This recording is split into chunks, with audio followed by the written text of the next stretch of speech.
somebody's on a squat program, Squattober, for example. Actually, let's not use that example.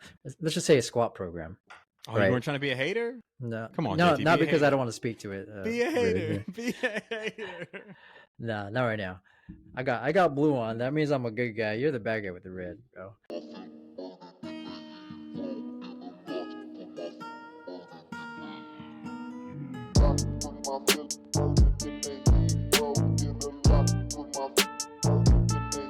I got my Joe Buck tip here. A warm cup of water. Shout out NFL commentator Joe Buck. I hate you, but thank you for the tip. I'm not. I don't know if anybody that listens. You can tell. I try to stray away from a lot of football talk. I don't know a lot of football, so who is Joe Buck here? He's a commentator for. I can't remember what network he's on. Actually, Fox. He's a commentator for Fox on the NFL. He's an Eagles hater. He might not actually be a Philadelphia hater, but as a Philadelphian, we think anyone who's not giving a Philadelphia sports team effusive praise is a hater. So he's a hater. You're not with us, you're against us. Literally, that is what it is. So that is who Joe Buck is.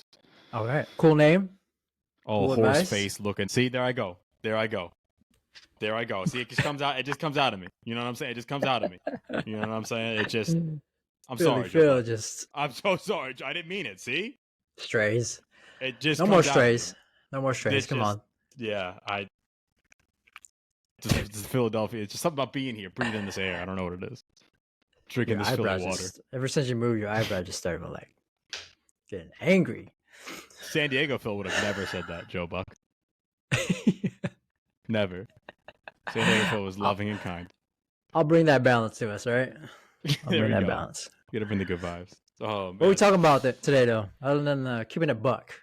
Keeping it nuck if you buck. We are talking about if we should deload or not deload. Our thoughts all around the deload week, day, month, period. Unload, also used synonymously, but we'll get into all that. Okay. Very Shakespearean of you. Like I mentioned in the last show, I want to make sure we clarify at the end of each show, like what we're trying to do is for anybody listening to create more questions for themselves. Like, we're not really here to give answers. We're here to give our experience, our thoughts, our advice, if wanted. But it's really like, can you just create more questions for yourself? And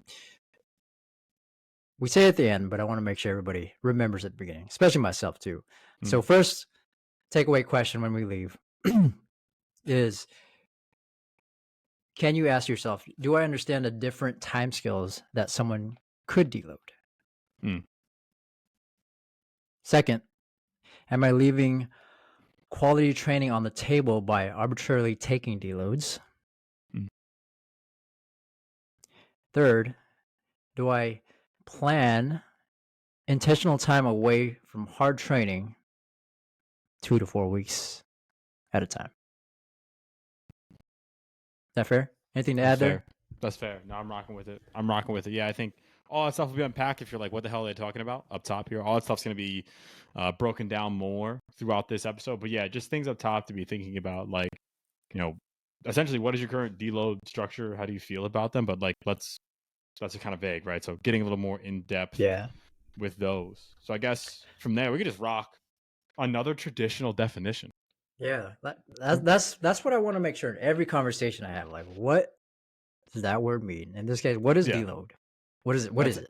And I think a lot of, not to throw shade, a lot of podcasts, we do that. Like, we'll take that stuff in general and then argue about semantics when we're actually talking about the same thing. So yeah, in trying to find like a hard rule or a hard definition for deload, it was kind of tough to find one, which I found surprising.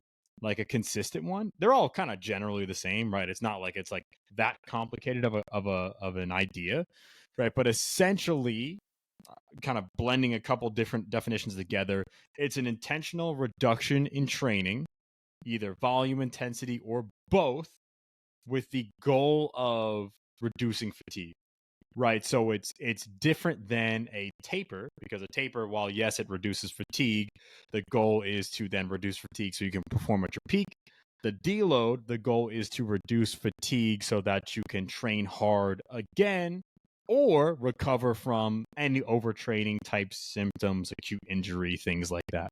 And we could think about deloads on a couple different time scales, which I think is something that gets often forgot, right? We typically think about the deload week, right? So it could be a day, it could be a half of a week, it could be a full week, it could be 2 weeks, it could be, an off season or an off period from training. That's a deload as well. So taking like a month off would be a form of a deload. But generally speaking, when you think about a deload, at least when I think about a deload, it's like we do 3 weeks of training. That fourth week is our deload week. We do 3 weeks of training. That fourth week is our deload week. And when you look at the literature, when you look at people's opinion pieces online, it's like every 4 to 6 weeks. So at the end of every phase or mesocycle, you take a week deload. And that's just kind of like what you do.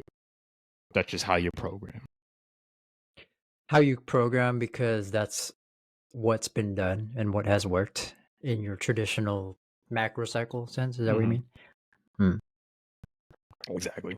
Yeah. Would you agree with that? Like, thinking about if you look at your standard program template, your standard S&C template, your standard whatever personal training template, would you agree that that's the typical format with the deload at the end of each cycle? Yeah. Work out pretty hard for 3 weeks, ramp up, fourth week, ramp down. Like, to simplify it, but like that's what I've been taught, or that's what I've seen, as I was coming into the industry. And I'm sure there's a lot more to it, but I didn't know. I that's all I saw was, okay, fourth week is a deload week. Cool. Right. And for me to not really know much coming into the industry, that was the thing that you have to do. Yeah. In the sense of like that's your traditional way to train, right? And then I like the definition of reduction in training, because that's something I wish I learned more about when really defining that and understanding it. Okay. So you felt like, what would you, before, like, or not even before, but just like when you first started programming early on, how would you go about implementing a deload? In the traditional sense, right? Here's your training block. The deload week is how it's laid out in all the books, all the research papers. So literally what I just mentioned. And it started to come to the point where I get different types of populations. So I would when I was working early on with high school teams, it worked because it was very predictable. That's their in season, their off season, the preseason. So these things made sense. Now, when I started transition into more of a general population, not as predictable things or there wasn't as predictable seasons, right? So now that deload week didn't make sense to me anymore, because I was like, wait, why do they need a deload when they're not even coming for the first 3 weeks? Like, so then I just threw it out. Yeah. Right, early on. So now I'm starting to think back of like, okay, why did I throw it out? Because if you understand the definition is reducing the training volume in order to improve the stimulus that we're trying to achieve. Like, we're missing something here. Like the question in the beginning, like, are we leaving something on the table where it's pretty important? Yeah. Yeah, and I think we could be leaving. Well, we could start there with that question. Like, I think we could be leaving training on the table, probably for both ends of the spectrum, from doing it and not doing it. What do you mean? So let's start with thinking about practical. How we would think about deloads for. Let's start individual. Let's start one-on-one. I think it's a little bit. Maybe it's not more straightforward. It might be a little bit more gray. For an individual, it might be equally gray.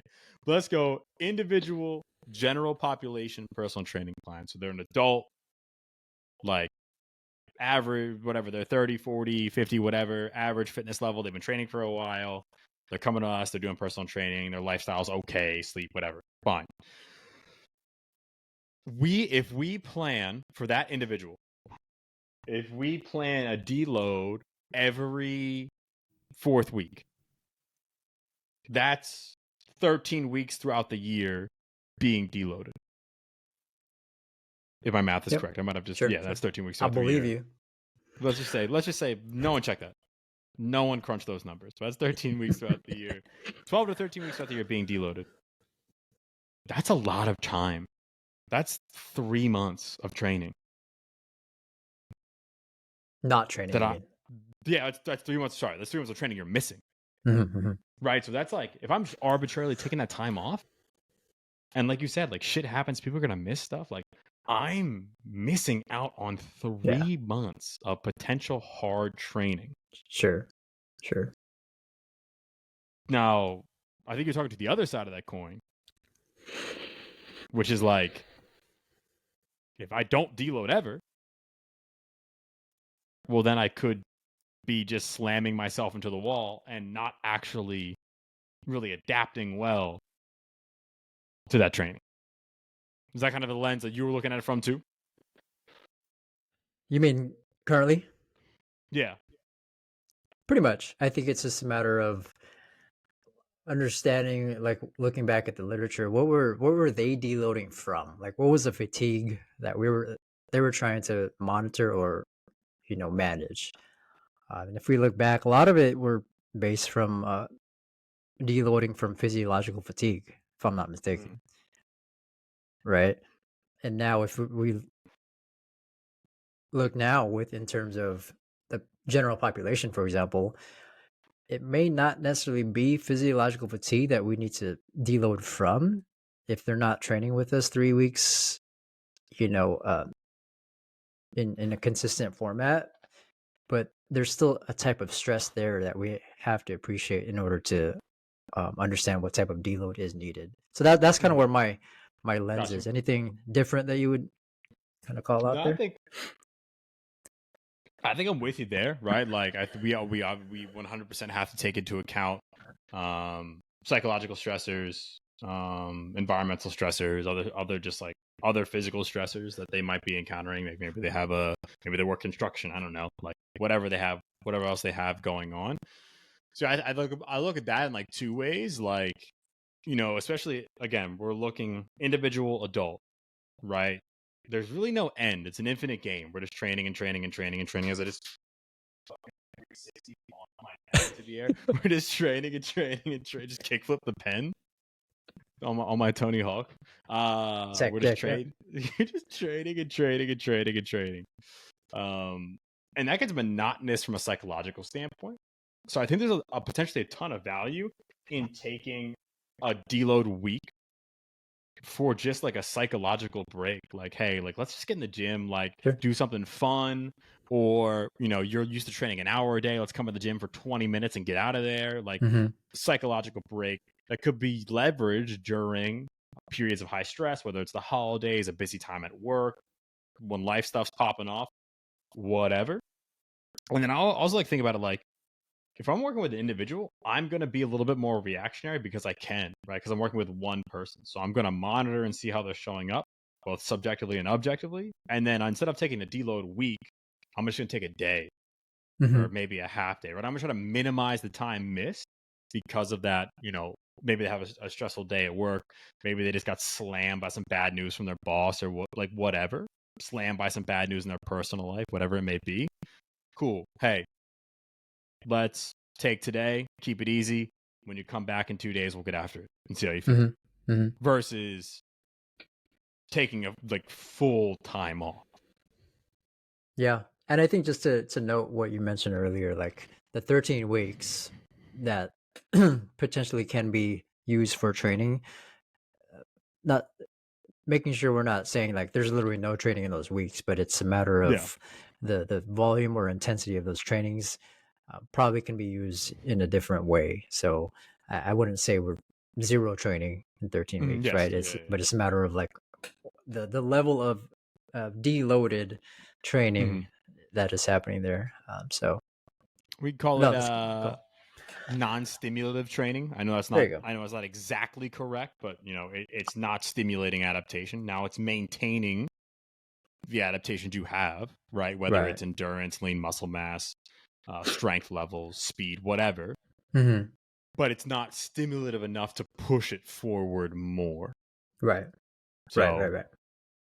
but I think some of it is like a personal philosophy piece too, Mm. right? Like I think like and this is kind of just something that just popped in my head as we're talking about this, but like, think it back to episode 1 where we talked about personal philosophies. I'm pretty sure that was episode 1. Yeah. Don't listen to that. That was probably horrifying. Yeah. I have not gone back and listened to it. I'm scared, but Oh my gosh.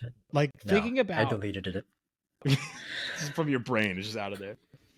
But thinking about like how much risk are you willing to assume in the programs you write? Could be with a pro athlete, could be with a youth athlete, could be with an adult. Like it's probably different scales for each of those different groups.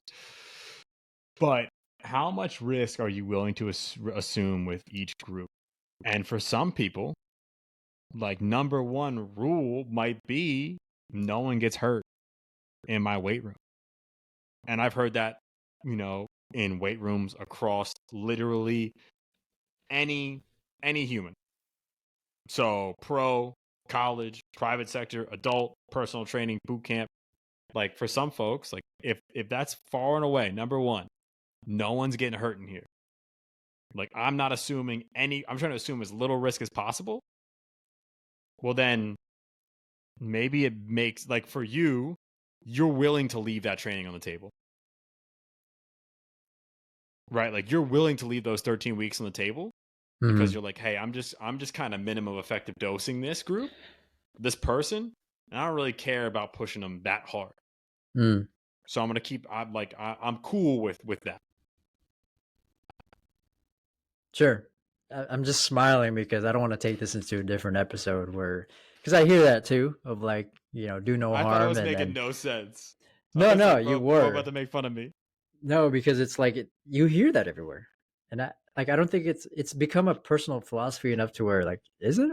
Or are you just saying that Yeah, because everybody else is saying it? people. I would say a majority for the majority of the folks, it's just it's not as important as they say it is. I don't want to say it's just lip service, but it's not as important as they say it, and that's fine. Like that's not a bad thing. It's not number one importance for me. I'm thinking about it, but like Sure. the most important thing for me is that you get better. Like Sure. I don't know why that's such a weird thing to say, but like the most important thing for me, no matter who you are, is that you get what you came here for. Yeah. No, for Now, sure. now when you're working with professional athletes, there's millions of dollars on the table, careers on the Mm. line. I get it, assuming less risk. Sure. And I think that's where the level of detail of defining risk matters a lot in terms of how and when you should start to apply those deloads. Like for example, general population generally don't want anybody to be, to get hurt, so we'll generally think about that top of mind. But then if you're thinking about a high level athlete where there's a certain time frame, or even just somebody that has a certain time frame, you have to Mm-hmm. really look at the details in the sense of like, here's the stimulus, where's the adaptation, and how do we go about that? Because that's the level of detail that's needed. Because at the end of the day, the Yeah. deload, the thing that we're really talking about is how do we monitor the workload in order to get the adaptation, Yeah. right? Where do we Yes. monitor it, and then how does it actually look like from whatever time frame we're working with? So Yeah. it's just funny when I hear that now, and I'm like, I said that, but then I would do things that was not. And like that's okay. It doesn't mean it's not important. It just means it's not the most important. And again, that's Yeah. fine. Like that's totally fine. So I think adding one little wrinkle here to wrap up the individual program you look for the individual, like you said up top, hey, what kind of fatigue are we trying to reduce? So is it central nervous system, more neuromuscular? Is it purely like mechanical or muscular? Though, is it connective tissue or like tendons, or is it like your actual muscle tissue? Is it psychological? Like, what am I trying to reduce here and why? Again, for an individual, I think we can get away with not planning as much, being a little bit more reactionary because we have more of an ability. It's easier to monitor one person's training over time. And then that last piece is like philosophically, like know where you stand, like understand your coaching philosophy and understand how much risk you're willing to assume and what's important to you. And again, like that's the one thing that makes I think this industry really challenging is like there's you could still be successful and not maximize adaptation. Sure. Like let's look back on like again, let's say we're working with a basketball player, and instead of adding 2 inches to their vertical, we added one. Mm-hmm. Or instead of increasing their vertical, we kept it the same, but they can reach it faster, right? So we've been able to change their jump strategy so they can produce the same amount of force more quickly, Yeah. right? Versus adding an inch or two, right? So it's like in a lot of people's eyes that would be just as successful assuming less risk. Sure. And I think like that's okay. Interesting. I never thought about that. I want to digest that a little bit more in terms of like the personal philosophy in regards to deload. I like that one. I never thought about it until right now. It just started pouring out of me. But what I did like within that was the tendons part. That's pretty interesting. Yeah. Like I never thought about the type of fatigue certain tendons need from like a programming standpoint. For example, somebody's on a squat program, Squattober, for example. Actually, let's not use that example. Let's just say a squat program. Oh, right? You weren't trying to be a hater? No, Come on, no, JT, not be a because I hater. don't want to speak to it. Be a really. hater. Be a hater. No, not right now. I got blue on. That means I'm a good guy. You're the bad guy with the red, bro. I think in regards, like, let's just say a compound movement. Before, when early on, I just think a deload was one piece of the puzzle would be just reducing the load of the back squat. So if the goal was to go heavy back squat, if I reduce the level or reduce the load of the back squat, that's deloading. However, I didn't think about the tendon recovery needed. Yeah. From a stimulus standpoint, that can actually affect the performance when we need to spike back up, if that makes sense. So you're saying we need to be loading the tendon? Unloading. Like if your first 3 weeks, you're pretty much loading the tendons if you're working on the back squat, right? And if on week 4, which is the deload week, you're just saying, all right, just reduce the amount of weight, you're not really unloading the tendons because you're still using them. So I think just understanding like they need and require a specific type of rest or lack of use, for lack of better terms. But I think it's just a different an interesting thought that came to mind just because I've been reading a lot of different papers on tendons, obviously with my Achilles. So it's just the level of rest is very different from what we think, and I think it just plays a big role into a lot of our main lifts or how we perform. Yeah. Got it. So you're talking about like dealing with like a tendinopathy? No, just general tendons, because we use them right in our movements. But then for me, I didn't think about having a deload to help the tendon recover. Yeah, I got you. I think I see what you're saying. I think you're pretty interesting. I think main point there is like when we think of deload, there's so many ways that we can think about it from a fatigue standpoint, physiologically, psychologically, mentally, all those things, tendon, these things that we can really dive deep into, and it helps individualize a lot more when it comes to deloading. Yeah, and that's a good point. Like, essentially, like again, back to like what type of fatigue are we trying to reduce, and why? Right? What's the outcome going to be from that? So I guess from there we can take it to group.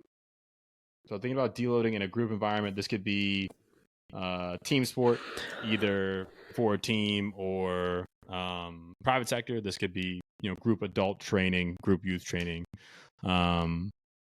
whatever it is. So I think for me the biggest difference with group is like I don't know how you feel, but I think it's way harder to monitor a group's like group readiness or group fatigue levels versus an individual's fatigue levels.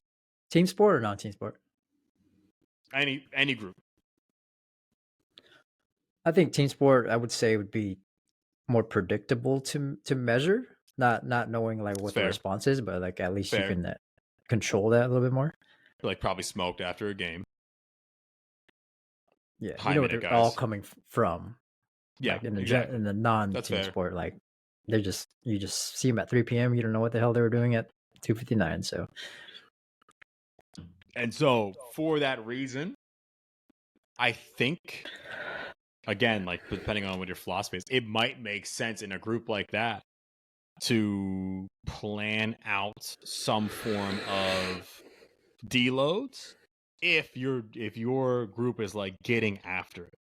If they're actually training hard, which means like they're either hitting really high volumes of movements, they're either Mhm. hitting really high intensities frequently, Mhm. right? They're actually like training pretty hard, or you could just take the more of a minimum effective dose approach and just keep the training volumes a little bit on the lower side, maybe keep the intensities a little bit lower than they could be, like shaving off 5% of what it could be, for a heavy squat or heavy bench press, and then deloading less. Yeah. They're kind of like two ways to think about it, knowing that like one person could show up after having the best day of their life. They're feeling great. They slept 8 hours. They ate. The other person can show up. They just got destroyed at work all day. They slept for 4 hours. They feel like garbage. But it's the same class. So you're not going to be like, well, Jimmy's tired, so we're deloading the whole group. Boo, Jimmy. Yeah, like, damn, Jimmy, bro, get your shit together, Jimmy. Or yeah, let's go, Jimmy. Again, Jimmy? No, that's fair. That's fair. It's a. I think that's where high level coaching comes in, and the art of it. Like, at the end of the day, in my personal philosophy, the program should be the program, right? Here's a microcycle, here's your population, that's the program. Now, when it comes down to it, once you're on the floor, you got to make the changes based off of your ability to understand the individuals and what they need, right? But I think going into the group dynamic from a non-team sport setting, so your general population, something I've used in the past or currently now, which it seems to work pretty well, is using a week to introduce new movement patterns.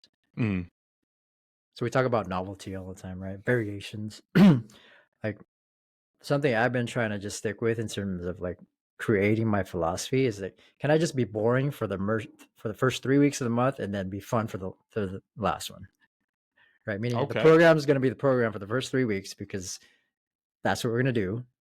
That's what you came here for. Let's get stronger, bigger, faster, moving better. Now, when we think of novelty, I'm like, I'm probably going to do these movements in the next month anyway, but let's just use this month as deloading from the previous three Gotcha. weeks. Hey, these are some new variations, new stuff, and now that spikes up. It reduces the stimulus that they've been getting for the first 3 weeks, but now they're in a new environment, right? They're learning new things, Yeah. and I don't want to load that because they're learning it. If somebody's should say a windmill, for example. I'm not really going to load it anyway, but let's just say a windmill. It's a very technical skill. So that whole week is going to be me teaching, coaching in a very very very low, um, under low loads in order Yeah. for them to learn, to have fun with new variations, and to now improve upon those variations in the next 3 weeks. I like that. Okay. So it's almost like a teaching and learning week. I can imagine that being like psychologically invigorating for folks. Yeah, I think so. I mean, they're like, "Oh, this is cool." I Yeah. went from like back squat to front squat. Oh, this feels new. Like, just those small little tweaks that we don't think is very, um, very important, or I mean, it doesn't seem as different, but it feels different when you're not the coach. Like there's a lot of Yeah. new things that come with it, right? Would you say that people are still getting pretty sore from like the novelty effect of like doing something new, or is it like their training base is good enough that they can handle it well? I mean, anybody's gonna be sore with something new, right? So I think that's where the the deload of each day now matters.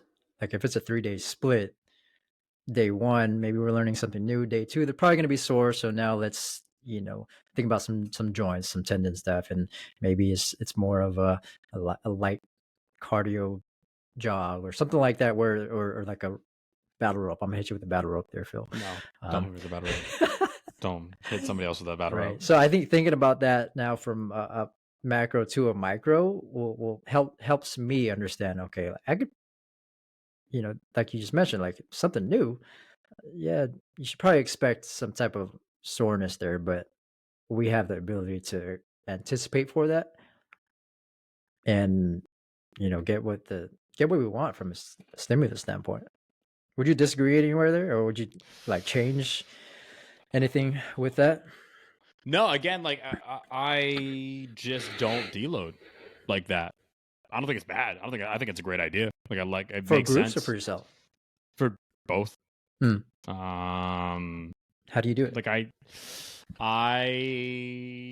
just I guess I do something very similar to some longer time scales. Hmm. So I try to build out longer progressions, like 6 weeks or 8 weeks, Hmm. and then I'll maybe do something like that. Or be a little bit more like monitoring, see how people are responding, and being a little bit more, I don't want to say, what do you say, reactionary to it. So like if I'm like, hey, 25% of the group is fried, but everyone else is good, like, maybe y'all can take a little bit less volume today or a little bit less intensity Hmm. and then everyone else is training hard. If 50% plus of the group is messed up, then I messed up. Messed up? What do you mean? either So I either programmed a progression that was too intense, progressed things too fast, Hmm. either volumes are too high, loads are too high, or they were right, quote unquote, but it was wrong for the time of year. So like Hmm. holidays, summer, vacation, whatever. Like a period of time, whether it's an in season, whether it's coming back from like an OTA camp for NFL, like whatever it is, like the wrong loads and volumes for the time. Sure. So like while the progression quote unquote makes sense on paper, it doesn't make sense for those people, like that specific group. But I tend not to take full weeks. If I'm gonna, I'll tend to take like a half week. So like Monday, Tuesday, normal training, and the back half of that week is deloaded, and Hmm. then weekends off, and then you're rolling. And then for myself, I'm just purely reactionary. Hmm. So I'm just like but also my schedule's pretty hectic. So I end up not missing training, but like last week I was away. This week I'm home. Next week I'm away. The following week I'm home. The following week I'm away. So it's like those weeks end up being kind of like deload-ish because I'm doing what I Sure. can. Yeah, you're like You everybody know what I else, mean? right? Yeah, It's yeah, so no, that's exactly. fair. I think that's um good to hear that and understand that, because now even team sport, like there's a lot of unpredictability in there too. So like it's just a So much matter of like unpredictability. what level of unpredictability is there in terms of response and Yeah. dosage. But real quick, with when you say you let's just say you program, we're on the floor, Coach Phil sees people fried. What Hmm. are those things that signal to you too much intensity, too much load? What is the deload that comes next from what you see? Yeah. So like what we're looking for, um, there's some, gosh, I don't remember them all off the top of my head, but like leading and lagging metrics for overtraining. So I think, when your decreased appetite and like sleep's being negatively affected, I'm pretty sure you're too late. Like you've gone too far. Um, but things that are like neuromuscularly driven, like that's why I think force plate jump testing from a readiness standpoint makes sense for literally anybody, because like you're not going to be able to coordinate muscle contraction as fast. Like that's going to slow down no matter who you are, like as you get fatigued, like overly fatigued. But then from a subjective standpoint, we're looking at just like mood, willingness to train, energy levels, kind of things along those lines. So like if I don't have a wellness questionnaire, which in a perfect world I do, but if I don't, then having an individual conversation with everyone and kind of seeing, hey, how are you feeling today? How are things going today? How do we look attention span wise? How do we look moving through the warm up? How do we look coordinating more complex patterns? And then if, hey, we're not feeling it, I'm still going to take people all the way through the warm up and then reassess. So if everyone's coming in like, I'm tired, I'm sore, whatever, like, all right, let's see how we feel. Take them all the way through the warm up. Let's see if that's made a positive change. If you're feeling good, we're good. Let's get after it. If you're still feeling the same, whether it's, extreme soreness that's making you unwilling to train, stiffness making you unwilling to train, or making training harder, making moving more challenging, well then cool. Let's just I tend to cut back both intensity and volume. Like, let's take a day, we'll kill back intensity and volume, probably both by around, I don't know, volume by like 50-ish%, maybe 25%, somewhere in that ballpark between the two. And then intensity, we'll just knock it back like 10%. So now we're still at a low where we're still, can refine patterns and practice and all that stuff. We're maintaining whatever we have. But then it's just like low enough that we're kind of moving through. And then maybe if we have ESD, some sort of conditioning, just make it, all zone 2, something light, something easy. I like that. Because I think that a challenge that comes to mind with me, and I know a lot of coaches who work in the non-team sport sector, is how do we know the responses that we see on the floor is due to our training, knowing that there's so many other confounding variables that we can't control, right? Like if they're lacking sleep, or they look tired, is it because they didn't sleep, or is it because it was our training stimulus? So like, how do we start to think about that, understanding it? There's so many variables we can change, and we can control our programming, but I'd say like, and it's hard. This is not perfect. Like, you're gonna get it wrong because there's so many factors at play here. But I'd say like, if more than half of your group is coming in and they're similarly sore and run down, I like especially that. even in team sport, because then it's like, they have practices, they have games, they have other things going on, and especially for general population where everyone's they could be coming in from all different walks of life.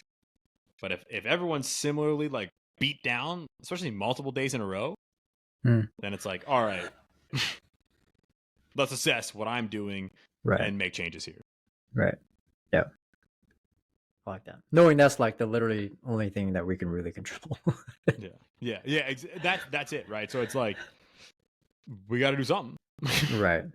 Like, that's the thing that's in our control. So that's the lever we have to pull there, even though it stinks. But we can't just magically change everyone's lifestyle. Like, yes, we're going to talk about it with them, but we can't just magically give everyone 8 hours of sleep and the ability to manage stress well. For sure. No. And adequate fuel. When you say that, like, I remember early on, or not early on, but like recently actually, like I decided to just bring everybody to homeostasis rather than think about the risk of that person reaching that adaptation, right? Because I was worried about the people like, hey, I don't know why people are fried right now, but I know them too. They want to get after it.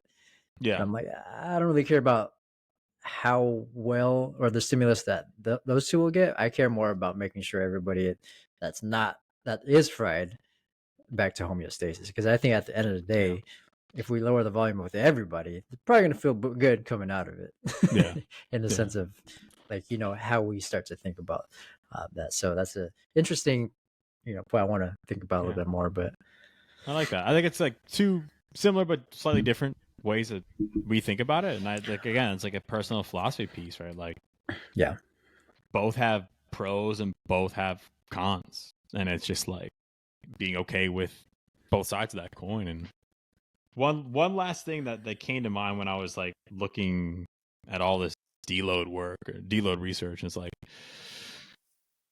the thought of, because like you look at a standard annual plan and team sport models, and it's like there's oftentimes like a dedicated rest month, like following a season, like a month off. right? So like, does that make sense to include for non-calendar sport clients? Like if someone's actually consistently training hard, like does it make sense to have like, let's just have a fun month where we just like training's low, inconsistent, do what you want, have fun, play sports, kick back, touch a bar if you want to, maybe not. Like, does it make sense for Gen Pop from a physical and a psychological perspective to maybe play around with that? That's I don't know the answer to that, but I think moving forward in my training, that's something I'm going to play around with more instead of Sure. like trying to like square peg in a round hole. Yeah. Like when I'm moving across the country and trying to like hit heavy safety bar squats. Like, what are we doing here? You know what I mean? Right. Like, And that is the shoot. answer. It's like the question. Yeah. Having those questions. Yeah. At the end of the day. Sorry, I cut you off. No, you're good. But no, yeah, that's no. That's something that kind of popped into my mind. So that's an experiment I'm definitely going to run on myself at some point this year. Which is playing, having a month. Just a month. Just Probably a over month. the holidays. Just like, let's just vibe. Let's just do whatever. Now, Let's a month is a long time, I think, for a lot of people. yeah. Is the point there just like for a longer period of time to just do what you're not doing currently? In the It sense could be of, from an that. activity standpoint? Yeah, it could be some of that. It could be like, I mean, shoot. Like, I think especially for coaches, like, we've been doing this for a minute. Like, it gets monotonous as hell. Yeah. Right. So it's like psychologically, let's get refreshed. Physically, like if there's any like nagging things, like let's just let the body heal up a little bit. And let's just like try new things. Yeah, let's experiment a little bit. Let's, maybe refine technique on a certain list if you want to. Let's, go play some indoor tennis because it's gonna be cold in Philly over the holidays. Like, let's, I don't know. I like that. Would you say Unwind. learning? Would you say learning is restful? Learning something new that you like? Yeah, or I don't think enjoy? it's that. I don't think it's that psychologically taxing. I'm sure someone would argue that to the degree that you're learning, but you're not like you're sitting and reading a book. More trying from to like learn activity. Like if I don't play tennis and I go and learn how to Yeah. play tennis, I would think it's a very deloading type of activity where I'm learning something new. It's actually invigorating. It's helping me Yeah. get my mind off of what I was doing. So that's where my I'd say thought it's comes to fun. mind. I'd say minus your feet are gonna hurt, but yeah, I'd say it's fun. Like it's invigorating, it's fun, it's stimulating creativity. It probably helps you in other aspects of your life, from like a cognitive standpoint. So yeah, I'd probably argue net positive. I like that. I would agree. Your feet will be sore though. From just Tennis is a bad example, but your feet would be. I mean, you can walk around. Like you don't have to be like super active feet, split step, and everything. Like you can just walk around. I don't know. Coaches are competitive. Coaches are competitive. You see those statistics with pickleball injuries, man. So I don't know. Maybe a different If you're on the court with example. me, I'm telling you to move those feet. Tennis move your feet. Tennis is about moving your feet. It's true. It's But true. dang. Moving your feet or just, hey, good shot. Nice. Good shot. That was fun. That was fun.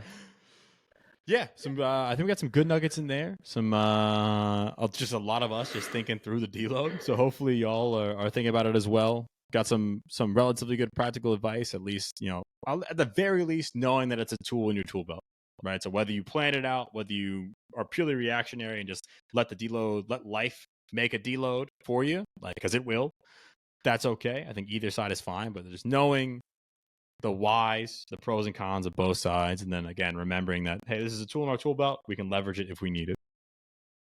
Like that. Well, damn, JT, let's wrap her up. Where can people find you, bro? Hit me on IG and on Threads, CoachJT.mp3. Dang. You can hit me on IG at Nashville. You can follow the show on IG, Threads, and YouTube at Pushin Performance. No G. And as always, if you're rocking with the boys, leave us a 5-star rating, leave us a little review, and if you're really loving it, share us with a friend, a colleague, anyone you think could level up. And shoot, that's all we got. Until next time. Peace.